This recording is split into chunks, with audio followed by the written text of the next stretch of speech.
Barcelona, ¿de acuerdo? Es para mí un gusto nuevamente volver a verlos, y sobre todo el día de hoy pues tenemos a un invitado que quizás muchos de ustedes pues ya lo reconocen, ¿verdad? Y lo han visto ahí en las instalaciones del instituto.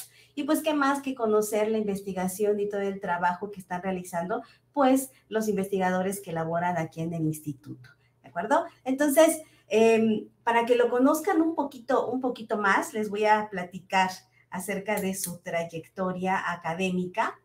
Y les puedo comentar que el doctor Enrique Quiroga González estudió ingeniería en electrónica en el Instituto Tecnológico de Hermosillo. Concluyó sus estudios de maestría en ciencias con una especialidad en microelectrónica en el Instituto Nacional de Astrofísica, Óptica y Electrónica, INAOE, en 2005. En 2010 recibió su grado de doctor en Ciencias Naturales en el Instituto de Química Inorgánica de la Universidad de Kiel en Alemania. Además, en el 2010 y hasta diciembre del 2013, él fue el líder del área de investigación de baterías de ion litio del Instituto de Ciencias de los Materiales de la misma universidad. Desde enero del 2014, el doctor Enrique Quiroga trabaja como profesor investigador en el Instituto de Física, donde actualmente es el coordinador del posgrado de Ciencia de Materiales y es el responsable del Laboratorio de Energía. Uno de sus intereses principales de investigación es el desarrollo de materiales micro y nanoestructurados para aplicaciones de generación y almacenamiento de energía, y biomédicas también. Ha publicado más de 60 artículos científicos en revistas internacionales en estas áreas del conocimiento y pertenece al Sistema Nacional de Investigadores con categoría 2. Adicionalmente, desde marzo del 2017, él es responsable de la red temática de almacenamiento de energía de El CONACYT. Pues muchísimas gracias al doctor Enrique Quiroga por aceptar esta invitación a participar en nuestro seminario. Doctor, ¿sí se encuentra por ahí? Sí, aquí andamos. Muy bien, pues muchísimas gracias por aceptar esta invitación al seminario.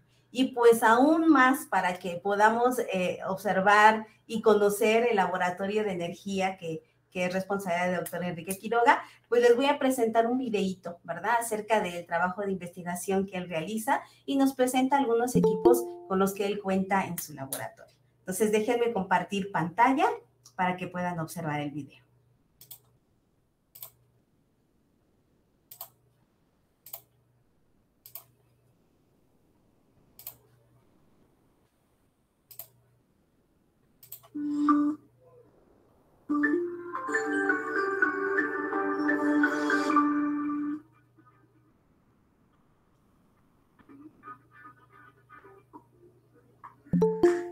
Hola, buen día. Me presento, soy Enrique Quiroga González, soy investigador del Instituto de Física y soy investigador experimental. Soy responsable del laboratorio de energía del Instituto de Física. Pero, bueno, se preguntarán qué hace el laboratorio de energía, y siento que algunos colegas también hacen algunas cosillas relacionadas con la energía. Pero resulta que ¿qué hacemos del laboratorio? Vamos a descubrir algunas cosas desde ciencia básica hasta ciencia aplicada, y no necesariamente pues, cosas de energía, aunque echamos muchas ganas, mucha energía en todo lo que hacemos. Entonces hacemos ciencia de materiales, y uno de los puntos cruciales, más importantes que desarrollamos es aplicaciones energéticas, o sea, materiales para el procesamiento de energía, o la transformación de energía y el almacenamiento de energía, de otras cosas, ¿no?, como el micromaquinado de semiconductores, que puede servir para estas aplicaciones energéticas, o otras, ¿no?, como aplicaciones biológicas.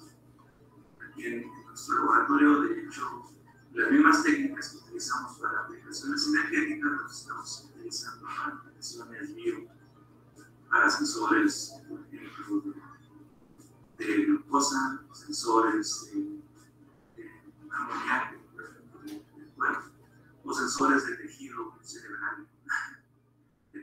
Entonces, es una gran gama de cosas que se pueden hacer, en las cosas que se pueden desarrollar en el laboratorio. De ellas hacemos un micromaquinado, que se semiconductoras. Para ello, podemos hacerlo desde ácidos de precipitado o en celdas ya más especializadas. Bueno, ¿qué podemos lograr con todo esto? Bueno, una de las aplicaciones principales son baterías de ion de litio, donde tenemos por micromaquinado, podemos hacer electrodos, en forma electroquímica podemos depositar cobre. Bueno, esa es una de las aplicaciones. Estas son electrodos de baterías. Y después las terminamos ensamblando en celdas como esta. Esta ya es una batería. Como las tenemos comercialmente, pues resulta que aquí en el laboratorio las podemos hacer.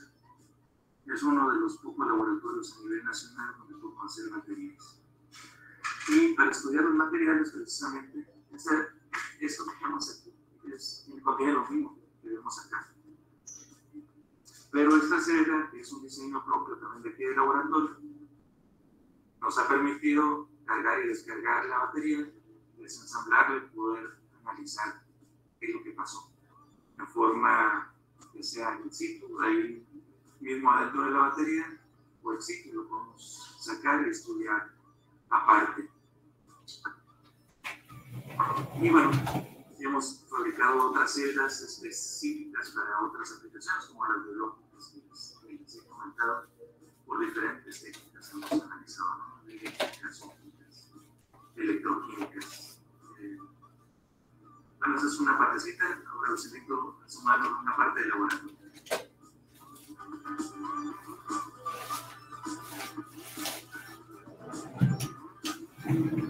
Bueno, les voy a mostrar un par de partes nada más del laboratorio. Tenemos la parte donde hacemos la química, electroquímica, alquimia y de todo. Es un laboratorio común de química.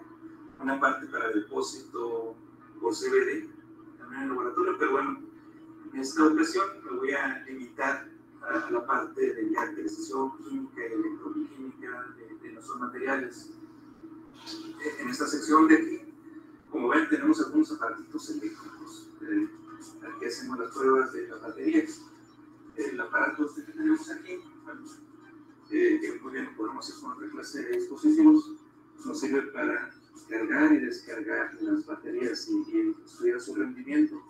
Lo que hacemos es fluir corriente en un sentido con que la estamos cargando y en forma automatizada nosotros mismos descargamos la batería para estudiarla por n número de ciclos.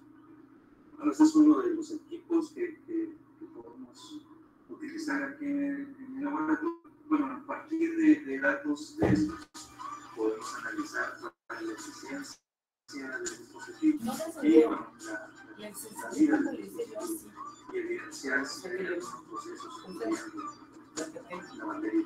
Entonces le volví a apretar para apagarlo otra vez. Muy bien. En este otro parte del laboratorio hacemos pruebas de diferentes técnicas electroquímicas de los dispositivos que tenemos. Pueden ser diversos tipos de dispositivos, en particular las baterías.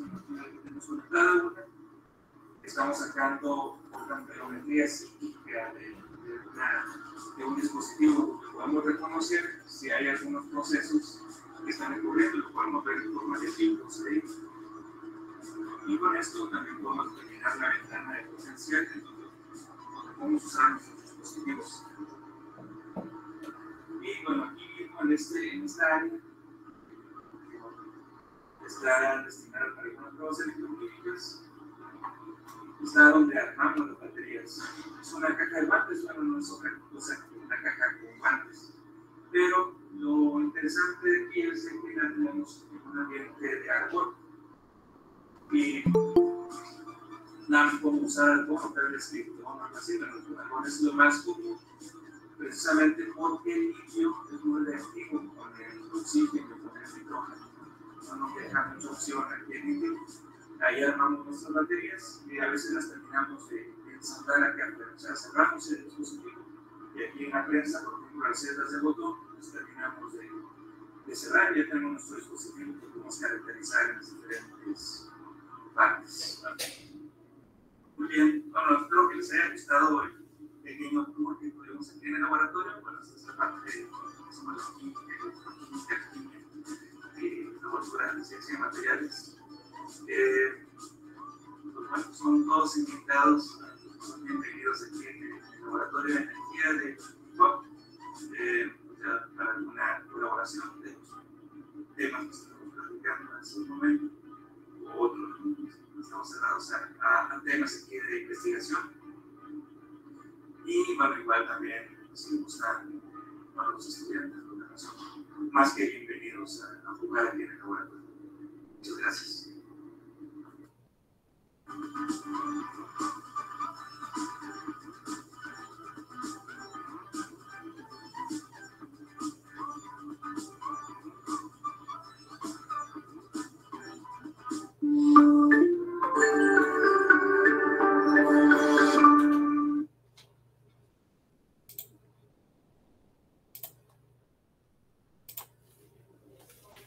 Digo, espero que esta información que les he presentado acerca del Laboratorio de Energía pues sea de ayuda para todos ustedes, especialmente para los alumnos que están en los cursos propedéuticos, ¿no? Y que al final de cuentas tienen que decidir a qué investigación pueden dedicarse. Entonces, bueno, pues esta es una buena opción. Bueno, pues sin más, pues solamente me queda más que cederle la palabra al doctor Enrique Quiroga y pues nuevamente agradecerle su participación en este seminario.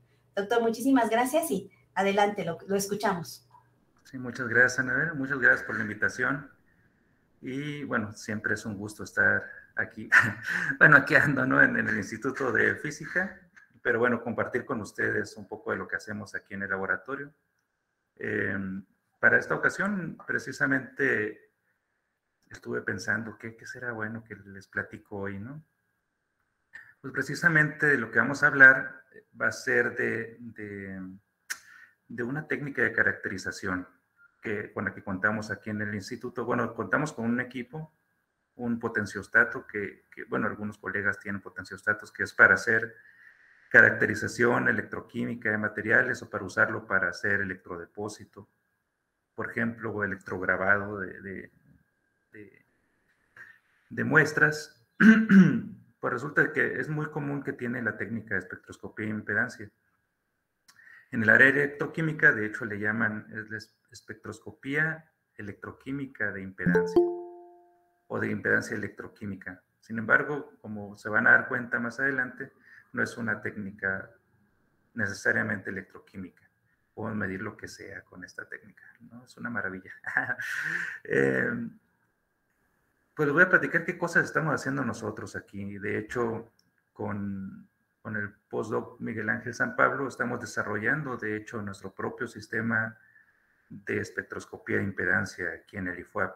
Espero que en un año o algo así ya tengamos un sistema funcionando y que podamos estar utilizando y que, bueno, puedan usar la comunidad aquí del instituto. Precisamente para hacer mediciones en tiempo real de lo que les voy a platicar el día de hoy. Y bueno, es una técnica bastante socorrida por nosotros, le podemos sacar algo de información y pues les digo, este equipo está a disponibilidad de todos en el laboratorio central del Instituto de Física. Y pues bueno, sin más preámbulo, voy a empezar a compartir las diapositivas. Igual si alguno de ustedes llega a tener alguna pregunta a la mitad del camino, pues con gusto me la puede hacer.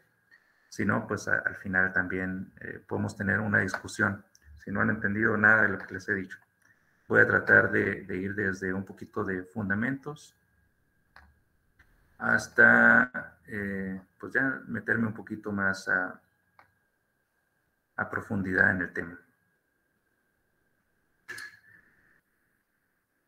La espectroscopía de impedancia, de lo que les voy a platicar hoy, es de varios proyectos que tenemos, tanto para ver procesos que ocurren en sistemas biológicos, sistemas electroquímicos, sistemas energéticos o simplemente de ciencia de materiales, así de materiales en estado sólido, los hemos podido caracterizar por esta técnica, que no la tenemos aquí, les digo, el aparato no está aquí en mi laboratorio, sinceramente. Es un aparato que tenemos de uso común en el instituto y quienes tengan un potenciostato probablemente tienen esta técnica también acoplada ahí. Bueno, no todos los potenciostatos tienen esta cualidad, pero muchos sí. Pues bueno, ¿de qué se trata esto de espectroscopía de impedancia? Bueno, antes que nada, les voy a decir de qué se trata la impedancia. La impedancia no es otra cosa que una oposición al paso de la corriente y depende de la frecuencia. Hablamos muy comúnmente de resistencia. Bueno, cuando hablamos de oposición del paso de la corriente hablamos resistencia, pero ya en el dominio de la frecuencia resulta de que el caso de un resistor, una resistencia, es el caso particular para cuando no tenemos ningún desfase entre la corriente y el voltaje. O sea, es lo que está sucediendo. Cualquier sistema que nosotros tengamos, lo podemos pensar como que tiene algún efecto capacitivo, resistivo o inductivo. Puede ser desde un material o un dispositivo, y tenemos una combinación de todos estos efectos ahí. Y bueno, lo que hacemos precisamente cuando medimos impedancia es que aplicamos una señal alterna en voltaje, por ejemplo, y recibimos una respuesta en corriente, y podemos observar un desfasamiento entre la corriente y el voltaje. Este desfasamiento va a depender de pues, qué comportamiento tiene nuestro sistema. Si es más capacitivo o inductivo, va a tener un desfase positivo o negativo. Y si es más resistivo, pues no habrá desfasamiento. Y eso, pues, lo obtenemos al aplicar una señal a cierta frecuencia. ¿Y de dónde viene lo del espectro? Se preguntarán. Bueno, un espectro obtenemos precisamente al medir a diferentes energías, a diferentes frecuencias. Entonces, muy bien, nosotros podemos tener un espectro simplemente aplicando señales, esta pequeña señal que tenemos acá, a diferentes frecuencias, y ya completamos un espectro completo. Esta representación que tenemos aquí en la diapositiva, a esto le llamamos diagrama de Nyquist. Es una representación donde la frecuencia no es explícita, o sea, de hecho no vemos a qué frecuencia es cada uno de los puntos que tenemos ahí. Pero pues nos sirve muy bien como para ver pues, la forma del espectro, y podemos ver en forma cualitativa y cuantitativa algunos detalles como los diámetros de esos círculos que estamos viendo ahí, alturas o qué sé yo, ¿no? Otra representación es un diagrama de Bode, donde podemos ver cualquiera de estos parámetros, ya sea la parte real o imaginaria de la impedancia, o la fase, o la amplitud de la impedancia con respecto a la frecuencia. Ahí sí se ve como si fuera un espectro, así como los espectros de luz visible que vemos, cuando caracterizamos por UV visible, pues algo muy parecido podemos tener aquí por espectroscopía de impedancia. Y entonces podemos ver procesos, bueno, no ver procesos, ver efectos de procesos que ocurren a diferentes frecuencias. Por ejemplo, es claro aquí, del lado derecho, tenemos aquí como un semicírculo, les digo. Ahí podemos decir, bueno, está algo ocurriendo en este rango de frecuencias, y en este otro rango de frecuencias ocurre otra cosa. Bueno, es lo mínimo que podríamos decir aquí. Y precisamente lo podemos modelar. Esto que estamos viendo es una respuesta a un estímulo de voltaje o de corriente. Y bueno, al ser así, podemos modelarlo bueno, no tan fácilmente, a veces que sí se deja modelar fácilmente, pero lo podemos modelar por medio de circuitos eléctricos, de hecho. Es una respuesta eléctrica, bueno, podemos modelarlo como un circuito eléctrico. Bueno, ahora les voy a platicar un poquitín de qué hemos hecho al respecto y para qué áreas, en qué áreas lo podemos utilizar. Un área común es simplemente para el área de ciencia de materiales. Tenemos así polvos. Es muy común que fabricamos polvos aquí en el Instituto de Física, por ejemplo. Y a veces nos quedamos pensando, ¿cómo lo voy a contactar este polvito, no? Bueno, nos la hemos ingeniado aquí en el laboratorio de energía para contactar polvos y poder medir eléctricamente, bueno, y por espectroscopía de impedancia en particular. Pues, bueno, les voy a platicar. Para el área de baterías, que hacemos mucho aquí también en el laboratorio, Uno de los materiales más socorridos es el silicio. Hemos utilizado partículas de silicio para almacenar litio, aunque igual pueden servir para otra clase de aplicaciones. El hacer poroso el silicio, o sea, que tenga canalitos entre medio, permite que haya una mejor incorporación de un electrolito en la batería. Y pues los iones pueden llegar más fácilmente a diferentes puntos de la partícula.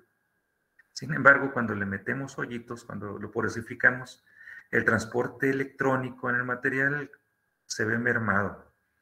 Y entonces la velocidad a la que podríamos cargar y descargar este material, o sea, meterle litio y sacárselo, la velocidad más rápida o la velocidad común que podemos recibir del material es que lo podamos litiar completamente, meterle litio completamente en 60 horas. Eso significa capacidad en 60 horas, que es un montón de tiempo, ¿no? Nosotros queremos cargar y descargar en un par de horas y ya, y de hecho ya pensamos que es mucho, ¿no? Con las nuevas generaciones de celulares que tenemos.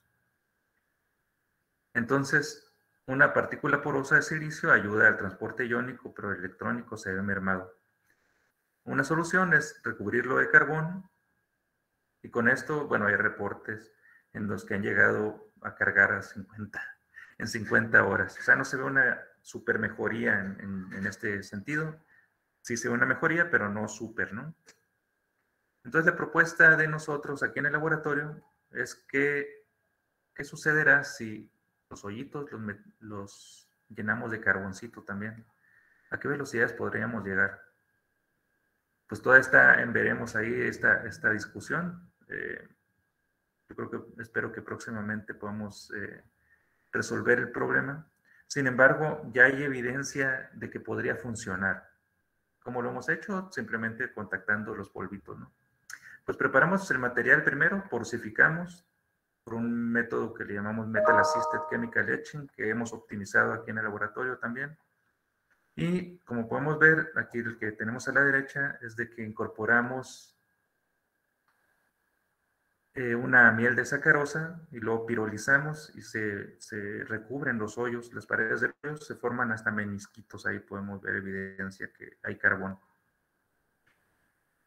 A la hora de hacer espectroscopía de impedancia de esto, pues aquí tenemos los espectros. Podrían decir, bueno, se van muy parecidas estas cosas, ¿no? Ahorita no me voy a detener a decir mucho al respecto, pero lo que sí quiero que presten atención es precisamente en la escala. Aquí cuando tenemos el silicio poroso nada más, estamos hablando de megaohms, y en el caso cuando le agregamos el carboncito, llegamos a los kiloohms. O sea, mejoramos la conductividad por 3 órdenes de magnitud al incorporar carboncito adentro de los hoyitos. Les digo, todavía veremos aquí la situación de evaluarlo en baterías, precisamente por los menisquitos que se forman, pero bueno, estaremos trabajando en eso próximamente y probablemente llegaremos a velocidades más altas, pero aquí la evidencia de espectroscopía de impedancia, simplemente aquí al ver el diámetro de los semicírculos, ya nos podemos dar cuenta que estamos mejorando el transporte electrónico por una orden de magnitud. ¿Y por qué digo transporte electrónico? Porque pues no tenemos iones, aquí nada más agarramos el polvo, lo contactamos y obtuvimos estas impedancias. De la misma forma, en vez de agregar carboncito, hemos microestructurado silicio, pero que está en un grado de dopado bastante alto. O sea que la resistividad del material es baja. Este trabajo lo estuvimos realizando en colaboración con mi colega Estela Gómez y la estudiante doctoral Viridiana Aca. Pues hicimos paredes de silicio. ¿Y por qué paredes? Bueno, precisamente para mantener tamaños pequeños del silicio, que resulta que se expande cuando le metemos litio. Eso fue un detalle, ¿no? Además, pues hay forma de incorporar el electrolito por aquí y por allá. Pero pues aquí el reto es de que no es sencillo el porosificar, bueno, no, el hacer esta clase de estructuras partiendo de un silicio que está altamente dopado, resulta de que se consume por todos lados Si hay mucha disponibilidad de huecos electrónicos, se consume el material. Entonces fue un reto, pero pues lo sacamos nanoparedes. Y pues evaluamos a ver cómo está la resistividad de este material. Bueno, ya porosificado. Bueno, con esta estructura, ¿no? Y bueno, aquí podemos ver los espectros de impedancia, tanto de, si partiéramos de un silicio que tiene una resistividad de 15 a 25 ohms centímetro, comparado con las obleas que estuvimos usando para esta muestra. En sí se ve muy parecido el espectro. Si vemos aquí este semicírculo que tenemos acá, el diámetro es alrededor de 20, y bueno, acá también. Entonces dices, no, pues, ¿cuál es la diferencia? ¿No? Se ve muy parecido. Sin embargo, aquí tenemos otro, como que empieza a crecer aquí, y aquí crece también.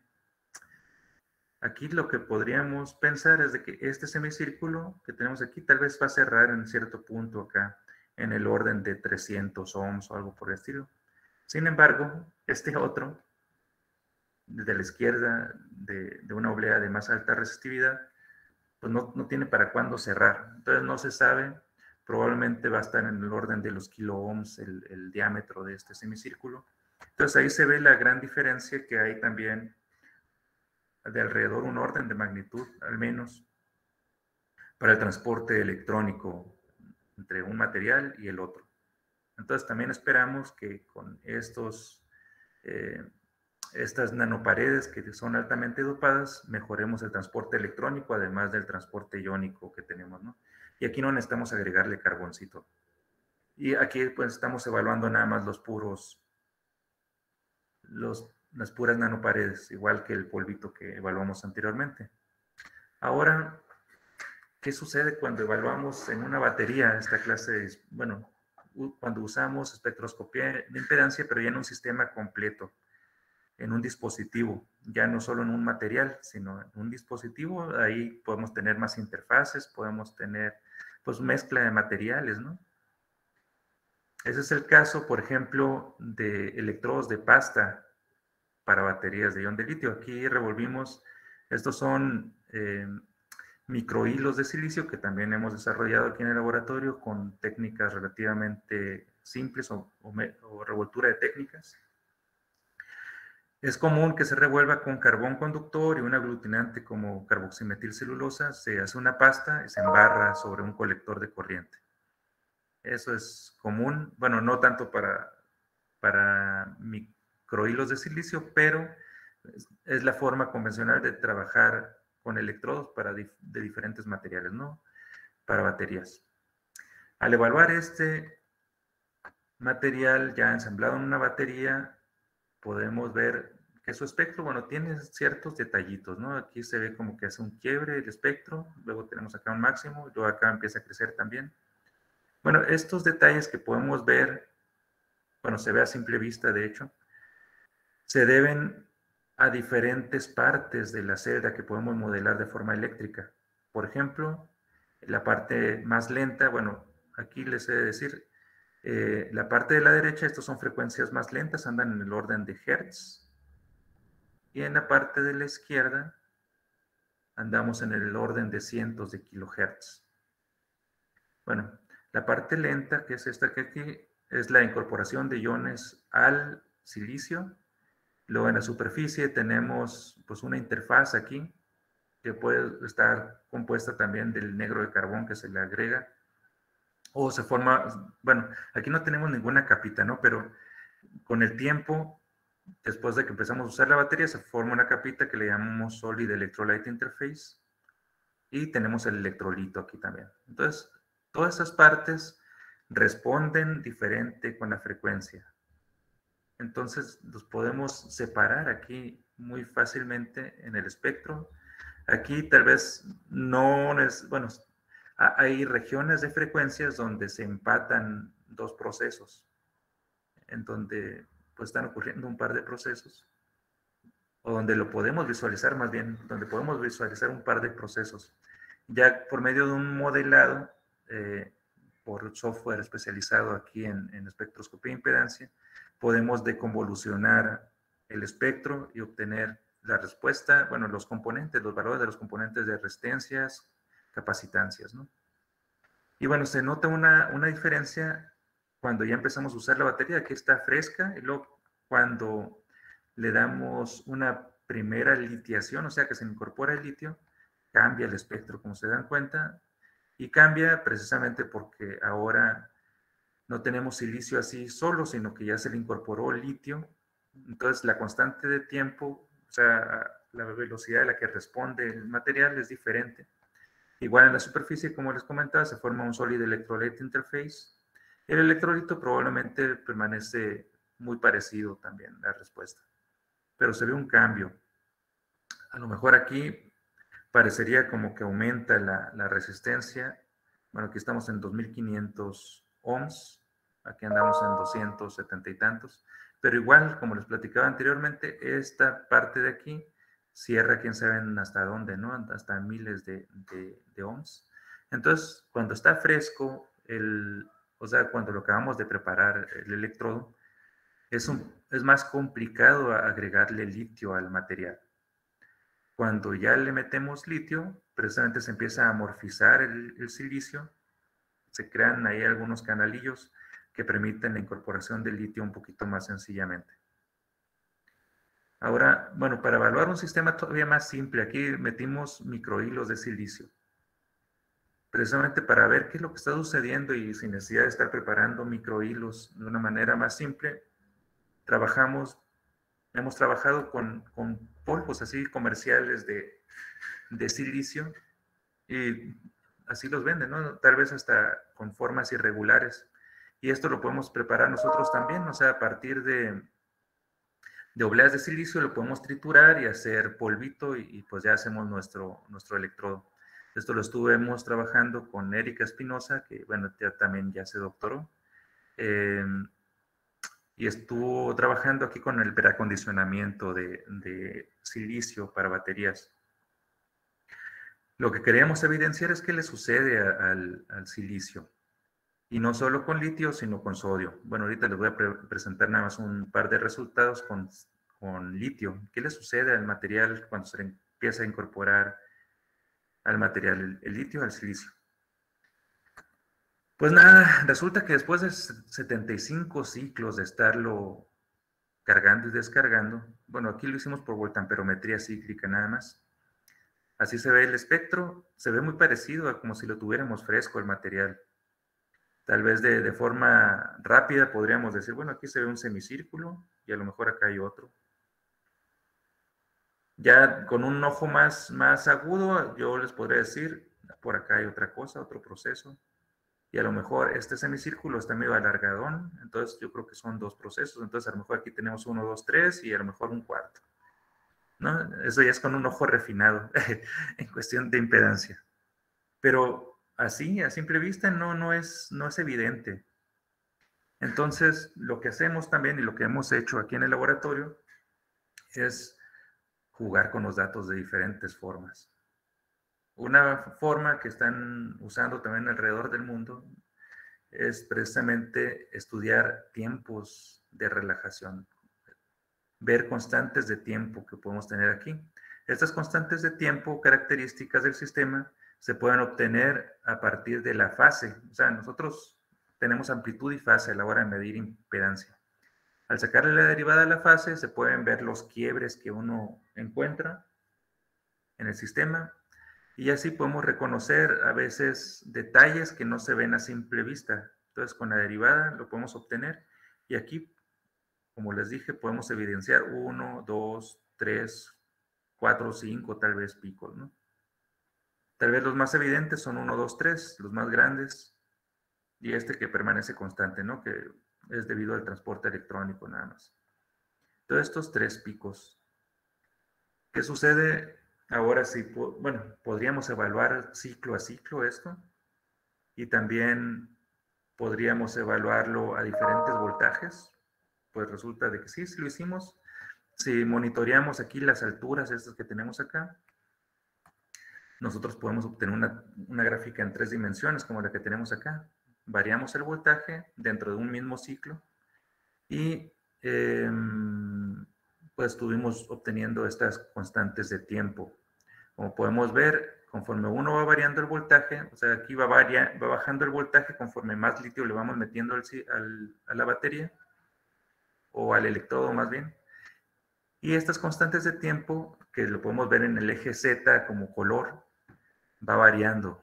O sea, la constante de tiempo que hemos asignado a la incorporación del litio al silicio se va moviendo. También podríamos evidenciar aquí una capita que se está formando, que es el Solid Electrolyte Interface, y una debido al electrolito. Ya después de varios ciclos, pues vemos que se movió esta de litio-silicio a una constante de tiempo más rápida. O sea, eso quiere decir, o sea, más chiquita, pues, la constante de tiempo, eso quiere decir que es cada vez más fácil incorporar litio al material. Y, pues sí, podemos estar monitoreando el sistema ciclo a ciclo y estar evidenciando cómo varían estas constantes de tiempo. Después en el número de ciclos se mantiene más o menos estable esas constantes de tiempo. Así lo podemos hacer. Pues bien, creo que les he platicado algo de baterías y lo voy a retomar en un instante también. Tal vez algunos están esperando cosas por el estilo, aplicaciones biomédicas que hemos hecho nosotros. Pues les he de decir que de inicio, una cosa con la que nació como juego, de hecho, y se los digo como juego, que si no se han conectado ustedes en la lengua o no sé, ¿no? Lo digo de broma y tal vez no tanto. Resulta de que yo mismo me he contactado aquí con el espectroscopio de impedancia. Este es mi brazo, todo enclenque, pero bueno, es el mío.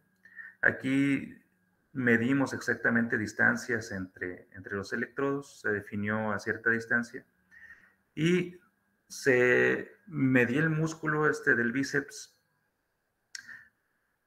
haciendo fuerza y sin hacer fuerza, ¿no? Cuando estoy estresando el músculo, se ve que aumenta un poquito la impedancia. Aquí lo que estamos viendo es un diagrama de Bode de la amplitud de la impedancia con respecto de la frecuencia. Ahora bien, eso es precisamente así en forma longitudinal. También medimos en forma transversal para ver si había algún efecto. Resulta de que sí, bueno, los músculos corren en cierta dirección. Pues se ve diferencia. De hecho, cuando se estresa el músculo, aquí disminuye la impedancia o la amplitud de la impedancia. O sea, sí se ve una diferencia. Sin embargo, la forma de las curvas se ven muy parecidas. Ya para sacar cierta información adicional, lo que hemos realizado es ver la diferencia que hay aquí entre estrés y no ver simplemente la amplitud, sino la fase. Entonces, al calcular eso, se puede ver que la diferencia entre en la fase, cuando tenemos estresado y sin estresar, es diferente cuando está en forma longitudinal a cuando lo tenemos de forma transversal.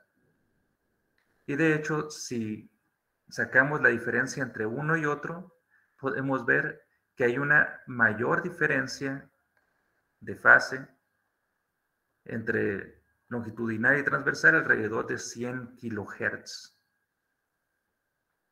¿Y esto qué nos dice? Bueno, precisamente si quisiéramos desarrollar alguna clase de prótesis o algo por el estilo y sentir el impulso que tenemos eléctrico de nuestro músculo, nos convendría monitorear, tal vez no todo el espectro completo, sino a 100 kilohertz. Ahí veríamos una mayor diferencia.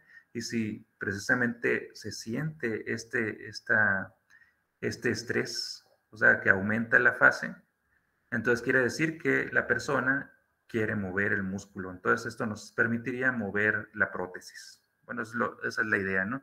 Ya hemos estado jugando aquí a los que vienen al laboratorio, mis estudiantes, ya los contacté a todos, ya los enchufé. Bueno, los que se dejaron, ¿no? Pero sí, la mayoría quiso, no pasa nada. Es una pequeña señal lo que estuvimos aplicando. Firmaron su acta de consentimiento todos. Bueno, todavía estamos con el estudio de estos datos. O sea, se pueden hacer varias cosas. Ahora bien, hay otra clase de tejido que podemos ver. O sea, tal vez no el músculo, sino precisamente ver la sangre. Este proyecto lo estamos desarrollando en conjunto con la doctora Aura Jiménez de la UDLA.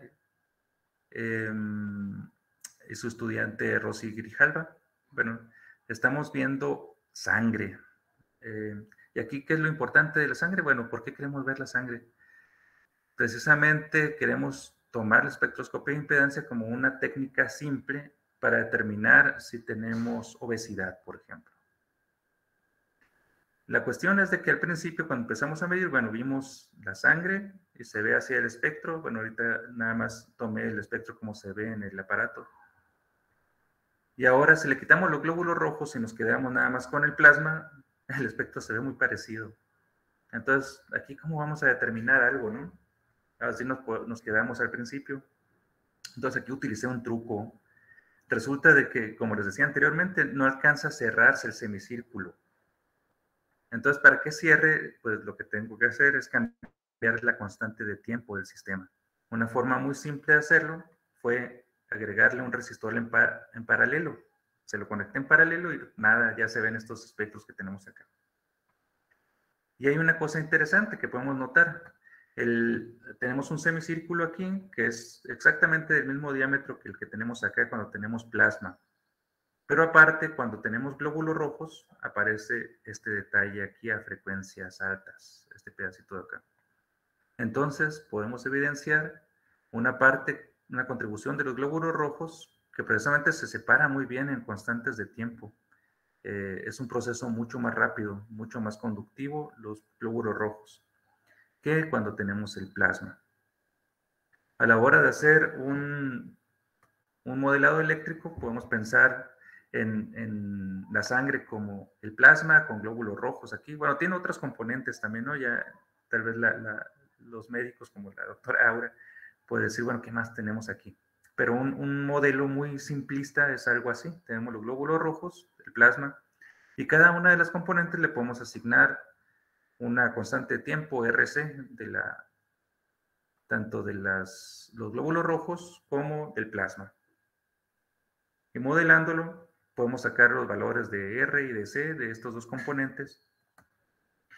Y nada, pues sí vimos una correlación entre la cantidad de eritrocitos que se midieron de forma clínica, o sea, hacer análisis clínicos, con la resistencia que nos da el sistema. Bueno, ahora a la hora de hacer el modelo, se ve una correlación. Ahorita nada más fueron unos cuantos sujetos, nada más. Y de hecho, hubo variedad de edades. Aquí no cuidamos la edad.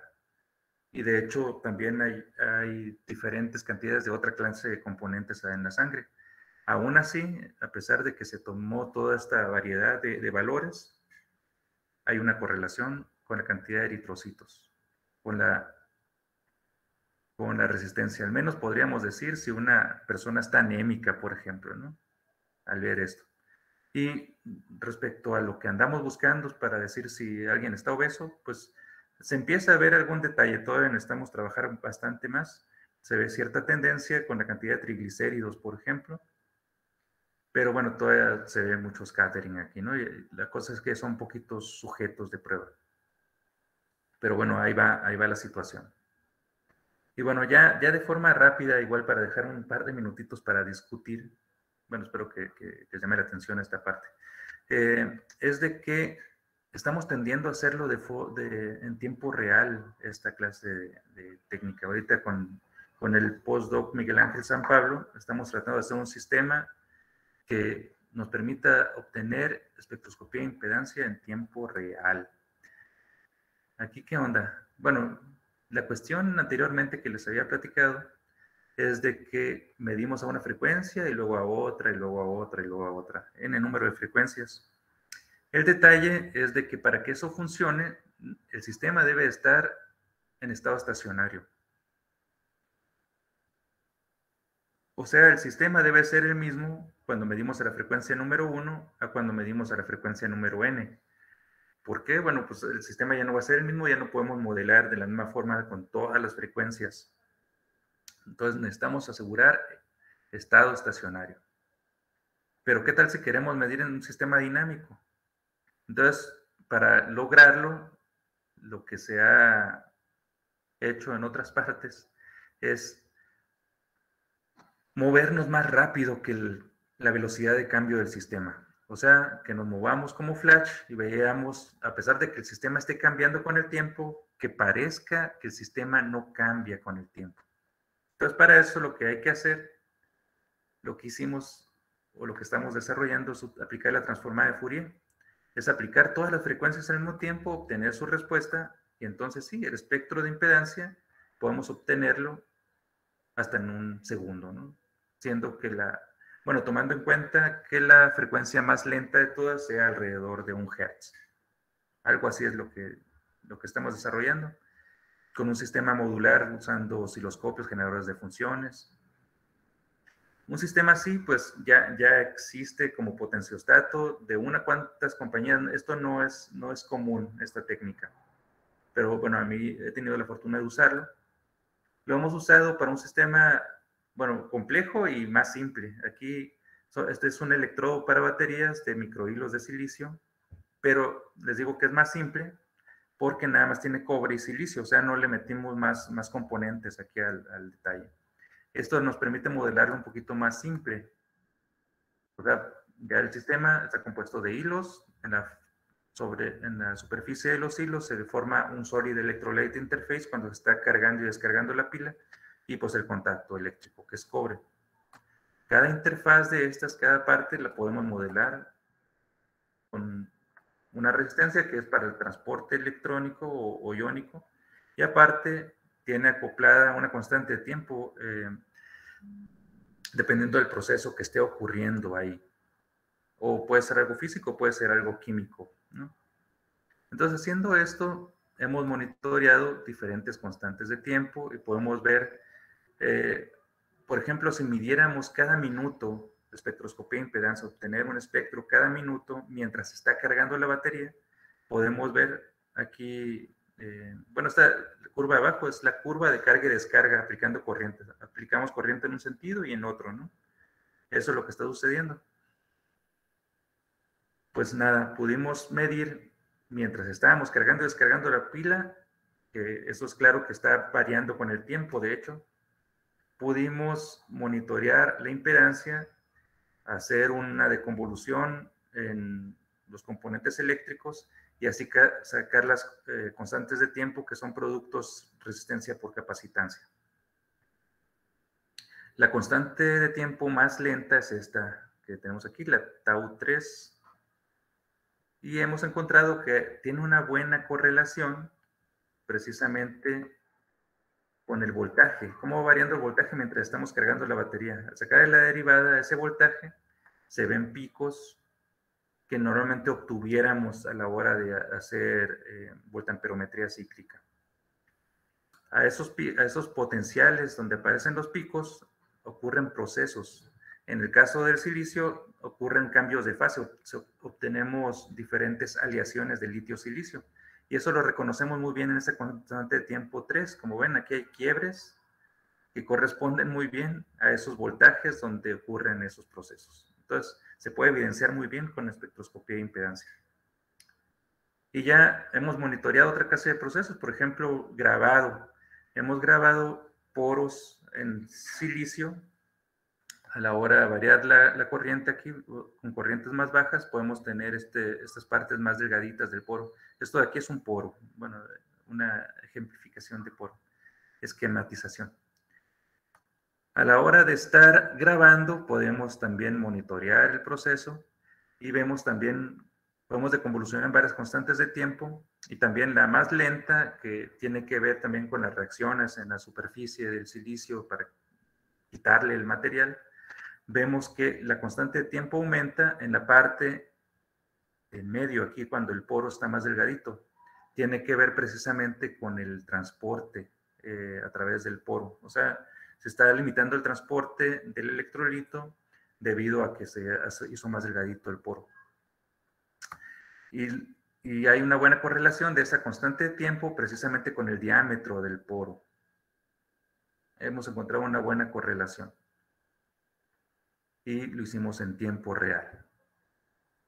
Como ven, pues se puede hacer muchas cosas, ¿no? Y son cosas que hacemos aquí en el laboratorio. Y pues estamos tendiendo a, tal vez en algún futuro, aquí mismo en el Instituto de Física, estar monitoreando en tiempo real. De otra forma, de todos modos, podemos evidenciar procesos que ocurren a diferentes frecuencias. Tal vez, bueno, aquí con esto voy a terminar. Al ver el colibrí, nosotros podríamos pensar si tiene o no tiene alas, ¿no? De acuerdo a la evidencia aquí con la fotografía que tenemos, siendo científicos podríamos decir, oye, pero pues no tiene alas, a esta frecuencia en la que estoy midiendo no tiene alas el colibrí, ¿no? Solo a altas frecuencias tiene alas el colibrí. No, pues resulta que no, el dispositivo o el sistema que estamos observando no depende del observador. Más bien, el observador se debe mover a la velocidad a la que se desplaza el objeto, ¿no? Entonces, lo que estamos haciendo aquí con espectroscopía e impedancia, o sea, ocurren todos los procesos ahí, unos más rápidos, unos más lentos. La cosa es de que nosotros con el espectroscopio nos movemos a la velocidad a la que está ocurriendo el detalle, el fenómeno, y lo podemos observar. Pero todo esto está ocurriendo en la naturaleza. Nada más que necesitamos saber observarlo, ¿no? Pues muchas gracias. Con esto termino. Estoy abierto a cualquier pregunta. Muchas gracias. Espero que les haya parecido interesante. Y bueno, ahí tienen mi correo para cualquier detalle, cualquier colaboración. Son bienvenidos aquí en el Laboratorio de Energía. Doctor, muchísimas gracias. Voy a preguntarle a los presentes si tienen alguna pregunta o comentario. Adelante, Azuri. Sí, Azuri. Hola, doctor. Hola, ¿qué tal? Bueno, me gustó mucho su plática, no había visto más aplicaciones de impedancia, aparte de las que casi siempre habla de baterías. Y esta vez me llamó la atención las pruebas que hizo en sangre, nada más que ya no, creo que no me quedó muy claro si fue como mencionó al principio, como jugando, o ya está haciendo trabajos ya bien estructurados respecto a este tema, y si es así, ¿qué trabajos ya tiene estructurados o pensados hacer? Sí, se está trabajando en este momento. Bueno, es bastante estructurado porque la tesis doctoral de una chica de UDLA, esta Rose Grijalva, depende de esto. Entonces, bueno, se acercaron a mí precisamente para discutir al respecto, cómo podemos evidenciar estos procesos, ¿no? Entonces es bastante estructurado. Por el momento se ha conseguido sangre de estos 6 individuos en colaboración también con un laboratorio de análisis clínicos que también consiguieron las hojas de consentimiento de regalarnos su sangre después de los análisis, ¿no? O sea, la sangre que no utilizan, la tiran normalmente en análisis clínicos, pues se les pidió el consentimiento a esta gente y pues nos la pasaron. Y nos quedamos, pues sí, con los que dieron consentimiento. No es tan simple, ¿no? Ya para atender a cuestiones de obesidad o problemas de triglicéridos nada más, pues precisamente se está buscando, bueno, ellos son médicos, ¿no? De la UDLA, están buscando tener una clase de convenios un poquito más fuertes, precisamente para tener más datos, tener más sujetos de prueba, donde se sepa de antemano, ya con una historia clínica, que sí, la gente padece de eso, y entonces ya correlacionar muy bien con los datos. Por el momento fue de tutti frutti, pero pues se va a tender a tener un control más estricto de algunos parámetros ahí, pero sí se necesitan los sujetos de prueba. Y el proceso de medición ya se ha ido estandarizando, como les platicaba al principio, fue complicado, pero a la hora de hacer ahí optimización con la resistencia paralela que le metí, pues nada, ya podemos evidenciar algunos procesos. ¿Cómo ves? Sí, gracias, doctor. Sí, lo pensé porque sí creo que es muy complicado estos temas en los que involucra ya la por ejemplo, ahorita sangre, ¿no? Son muchos factores los que se tienen que tomar en cuenta. Por eso le preguntaba si ya, ya estaba bien el proyecto y como que pues sí es interesante. Hay que esperar a ver sus próximas presentaciones, ya a ver qué resultados obtuvo con esta colaboración que a mí me pareció muy interesante. Gracias, doctor. Ándale, muy bien, Azuri. ¿Alguna otra pregunta?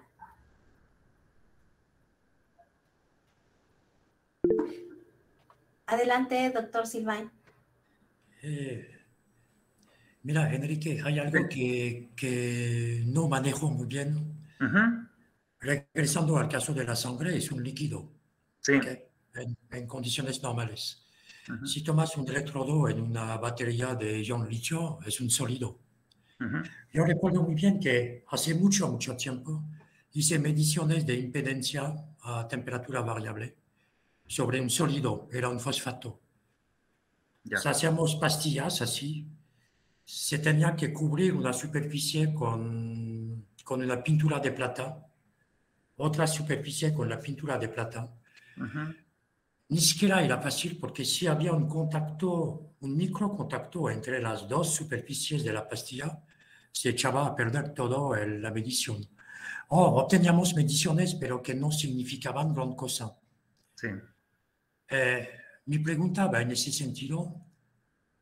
Concretamente, es muy diferente, supongo, medir una impedancia para una muestra sólida que para una muestra líquida. Entonces, ¿cómo hacen ustedes? En particular, en el caso de la sangre, ¿la distancia entre los dos electrodos es un parámetro que usan? ¿O? Sí, precisamente es algo importante y algo que se tiene que estandarizar. De cierta forma, el medir un líquido es hasta más fácil que medir el sólido. Precisamente como comentabas ahorita con lo de la temperatura, pues puede expandirse el volumen, de hecho, y pues ya la distancia no es la misma y todo eso, son algunos detalles, o tal vez el contacto a lo mejor ya no es tan bueno, se suelta el electrodo, no sé. Acá lo que tenemos que asegurar es de que el volumen sea el mismo para todas las mediciones, la distancia entre los contactos también, y bueno, el área de los contactos. Por el momento es más o menos estandarizado. Yo creo que podemos hacerlo mejor. Se ha utilizado un taponcito que guarda la distancia entre los electrodos, que son de platino, de hecho. Se introducen y se guarda relativamente la misma distancia siempre, a una misma... a un mismo volumen de solución, o bueno, de aquí de sangre, ¿no? Entonces se ve que los resultados son reproducibles, pero yo creo que conforme vaya avanzando el proyecto, tal vez desarrollemos una celdita especial donde sí, no se nos muevan para nada esos electrodos, se mantenga exactamente la distancia y bueno, el área de los electrodos, es lo que vamos a estar procurando hacer. Pero sí es bastante importante todo esto que comentas, Silvain. Ok, gracias. Sí. Doctor, muchísimas gracias. No me queda más que nuevamente agradecerle su participación en el seminario y bueno, comentarle a todos que el doctor pues ahí está en CEU, aprovechenlo, aprovechen también todos los equipos que tienen el laboratorio de energía y pues nuevamente agradecerle su presencia pues a este seminario. Sin más, les deseo un buen fin de semana y pues nos vemos el próximo viernes con un tema más de investigación. Muchas gracias, doctor. Muchas gracias a todos. Por aquí me encuentran. Bonito día a todos. Bye bye. Igualmente, hasta luego. Bye. Bye bye. Gracias. Nos vemos.